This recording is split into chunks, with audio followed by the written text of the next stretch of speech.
At the beginning of Obi Wan Kenobi, we get a massive recap of Star Wars episodes 1 through 3. And man, while these movies aren't the most perfectly made films ever, they have meaning, they have power, and once the trilogy culminates, it even makes the stuff that's not so good worth watching. Seeing this recap got me extremely, and I mean extremely excited for Obi Wan Kenobi's first episode. Because look at everything that's happened. And now this show is gonna add more drama and depth to the events that have occurred? Amazing. Sadly though, the recap is one of the best parts of Obi Wan Kenobi. Now look guys, I'm a Star Wars fan. I'm not a Star Wars stan though. I haven't watched, the Clone Wars, for example. Oh my god, I do find Star Wars to be a lot of fun. I've enjoyed the sequels and I friggin' loved the prequels when I was little. I had all the toys, I had the movies, and it was just a great time. My favorite character was Obi Wan Kenobi. Hello there. So we got our boy here, Obi Wan Kenobi, with his signature lightsaber. Got Mace Windu here. I have no idea what happened to his lightsaber. I don't know what I did to this guy. It's your boy, Darth Vader. Uh-oh, he's staring at Obi Wan Kenobi. What he gonna do? Storm Shadow's also here for some reason. But anyways, yeah, Obi Wan Kenobi, he's my guy. But yeah, my favorite figure was the Obi Wan Kenobi action figure because, I love the character. He was my favorite character. I love how he, has that pose where he has the lightsaber at the ready. That shit is so fucking sick. I love that. And I remember thinking when I was little, man, I wish the prequels were more about him because I friggin' love this character. He went toe-to-toe with Jango Fett. That shit was dope, right? And I want to see more of Obi Wan Kenobi. But as we all do, we grow up and I recognized what the prequels were trying to say, the story they were trying to tell, and I started to see Obi Wan Kenobi more as a character with flaws and all, rather than just some element to move the plot along. I became invested in his pain and how he dealt with it, how he deals with, the failure of Anakin Skywalker. And Obi-Wan Kenobi was gonna be the show that talks about his pain. I've always imagined an Obi-Wan Kenobi movie, not a show, and one that kind of reminds you of Logan, how it's the solitary guy who's just in the shit, and he's trying to figure himself out. In the story, he'd be haunted by his past, but by recognizing and embracing parts of his past, even the bad ones, he can grow to become a better person and start living a better life despite his circumstances. Because, the prequels just happened. People died. People Obi-Wan cared for died. He lost his brother, and now he's alone in, the sunniest planet of all time. His skin is just drying him up. In 10 years, he's gonna look old as shit with freaking gray hair. And so he's gotta take care of this little boy, too, and he can't really interact with him either. His life kinda friggin' sucks. And in the Obi-Wan show, we get that. For 30 minutes. The Obi-Wan show is shockingly a really bad-looking show. It makes The Mandalorian look like Roger Deakins handled it. It makes The Mandalorian look like this because of how Obi-Wan looks. It's weird. I don't know what happened to the budget, but something happened. Sadly, it feels really cheap for some reason, and in its cheapness, we get a recycled story of solitary figure finds a child, and the child helps them become a better person, kind of like Logan, kind of like The Mandalorian, kind of like The Last of... That was a joke. Listen, the issue isn't the concept itself, because stories are retold over and over again, just in different ways. It's how the story, how the concept is executed. And so, ladies and gentlemen, chairs if you're coming back to the table, I have only at this moment watched 5 episodes of Obi-Wan Kenobi. I'm going to talk about the 5 episodes that I've seen. That's part 1 of this video. And part 2 is going to be me talking about how I feel about the show after watching the final episode. So sit back, get a snack, relax, because I'm going to take my sweet time talking about this show. Issue 1. Obi-Wan Kenobi is not an active character, and that leads to a boring story.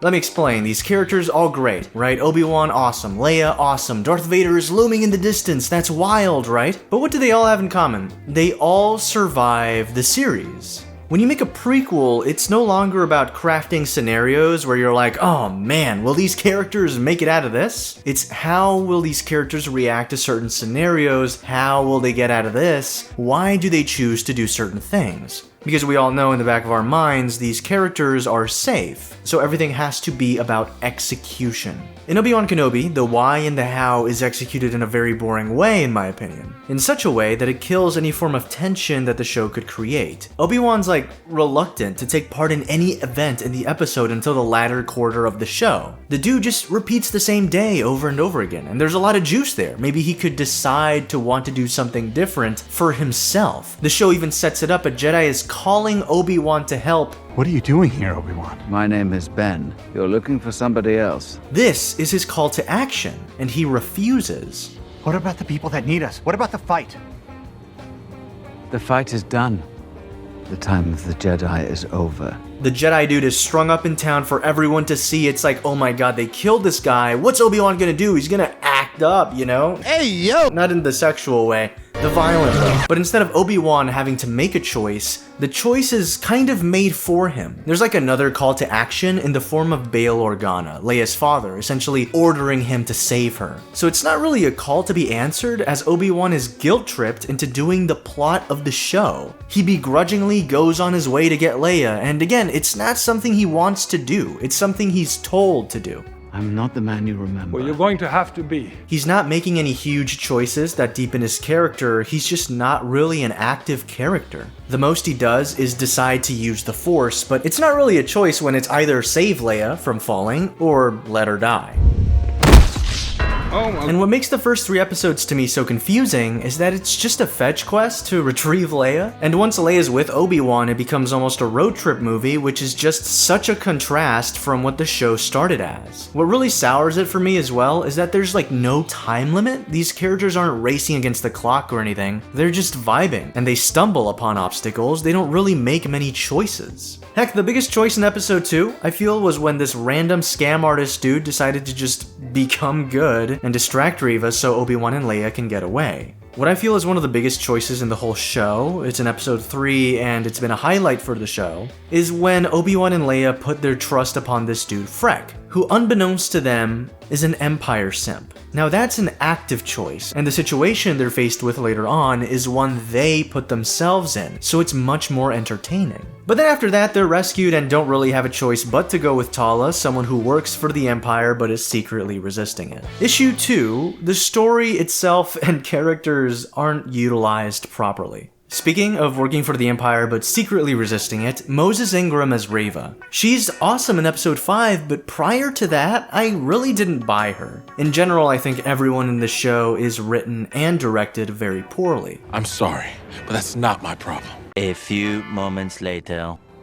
Look, if you want my help, you got it. On Ingram's performance, it felt like she was told to act angry and shouty, and I just didn't buy that from her. I think how she should have been directed is instead to act in a way that's much more cold and vicious. Like you can tell there's a deep anger and hatred behind every word she speaks. Something a little more reserved. And that's essentially episode 5. The key is to have a little bit of vulnerability in there. And I feel like that was hidden purposely from the character, so that in episode 5 there can be this grand reveal that, oh my god, she was a young one. It's also kind of wild that in episode 5, Reva's finally given depth. Yeah, you know, the second to last episode, she's finally become an interesting character because they decided now is the proper time to let us understand her backstory. We thought he was there to help us. Which sucks, because if her being a youngling during Order 66 was used as a plot element prior, it would have elevated the story, and every scene she was in would have become that much more enthralling. It's not like it wasn't super obvious that this would be the case given the show's opening scene being set during Order 66, but to actually have it be a plot point would be so much better. During the scenes where she's kissing Vader's ass, when she's kneeling to him, the person she wants to kill is right in front of her and she's kneeling. How about the scene where she confronts Tala? Both are working for the Empire, but that doesn't mean they believe in it. One is using the Empire for revenge, the other for altruistic reasons, and this parallel could have been handled so beautifully, but it's squandered for no reason. Lots of things are squandered, in fact. You have Hayden back, and decide to rarely flash back to better days. And I guess you could say it would be nostalgic to flash back to moments from the prequels, but it's not like the intent would be to make the audience nostalgic. It's not Professor X appearing in the Illuminati for his sole purpose to be fun nostalgia bait. No, when I'm asking for flashbacks, I'm asking for flashbacks with the intent to add on scenes to parallel the past and the present. Have more moments of a happy Anakin to directly parallel present Vader. You know, I always thought this was an issue for people, seeing Clone Wars Anakin be so charismatic and joyous. Meanwhile, movie Anakin is a lot more stoic and intense. And with how many sequences of Obi-Wan and Anakin in the movies just vibing, this show is the perfect moment to showcase Obi-Wan's trauma over this, to showcase how he feels about his brother essentially becoming a monster. By the way, when Vader appears, there's no Imperial March. There is no Duel of the Fates, you know, the song that was heavily used to promote the show. The show is kind of devoid of sounding like Star Wars. Even The Mandalorian with all its original themes sounded more like Star Wars. Heck, Obi-Wan's theme sounds like Spider-Man's theme from Spider-Man PS4. I'm dead ass, listen.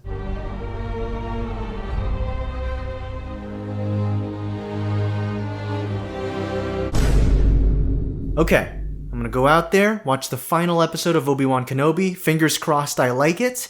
I'll be back in an hour. 1 hour later.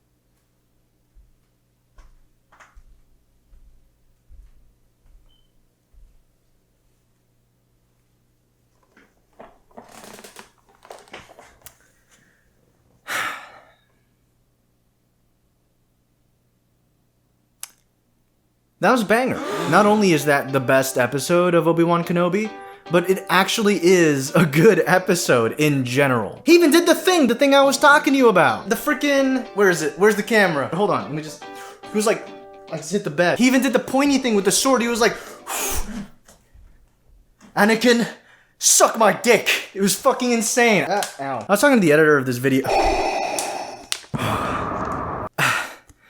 Just standing up and running. I need to do more cardio, man. Holy crap. I was talking about this with my editor. And by the way, his YouTube channel, the link is in the description, so check it out. We were talking about how, you know how cool it would be if the first time Obi-Wan puts up his lightsaber is at the end of the show, the final episode. That would honestly be such a tear-inducing moment, but the truth is that he doesn't do that. He actually takes up his lightsaber early on, and he fights with Darth Vader in episode 3. And I was thinking about how the final battle is so much better than the episode 3 battle. And I think it's because the episode 3 battle feels very scattered and aimless. There was no sense of staging. The direction was just not there. A good example of a scattered, aimless, desperate battle would be in episode 7, when Kylo Ren is fighting off Finn and Rey. And then Finn takes up the lightsaber and he has no idea how to use it, and he's just bashing Kylo Ren. Kylo Ren is also wounded, so he can't fight as well as he should. It's just really good stuff. But then in Obi Wan Kenobi, it feels like the fight is just happening until Darth Vader's like, alright, now I'm gonna burn you. It felt like they just decided to go, okay, we're filming today, Darth Vader, Hayden, go attack Obi-Wan, and we'll figure it out. And then randomly they just start fighting. So why this final fight was so much better wasn't because, oh, Obi-Wan is powerful now and they can actually have a cooler fight. It's that the fight has environments that they use to attack. The camera actually navigates around the characters so you kind of understand where they are in space. And I just find it to be overall more successful. In general though, I wish they just fought in more interesting places. The visual difference between the first fight and the second fight isn't that big. You have a planet that looks like this and that's the best you could come up with? Something 1000% went wrong. Like maybe this was supposed to be a movie and they extended it into a show. And because of that, they had to add more set pieces and the show overall looks cheaper, and then this piece of promo art doesn't happen. You have the Obi-Wan and Anakin fight in episode 3, which is one of the most ridiculous, crazy, and honestly beautiful fights ever, and then this is what you lead with? It's kinda weird. Visually, the fight isn't as spectacular as it could be. That being said, thematically, it works extremely well. Anakin's gone. I am what remains. The only issue I have with it is that they splice in Reva trying to find Luke Skywalker to kill him, even though we know this isn't gonna happen, so why would you kill the tension with a scene that has no tension? Because we know he survived. Like, this is the issue I have with prequel stuff. It just kind of has this monumental battle that has meaning. Meanwhile, we're just seeing this cat and mouse chase with Reva on the side. And even though that ends beautifully, it kind of killed the pacing a lot.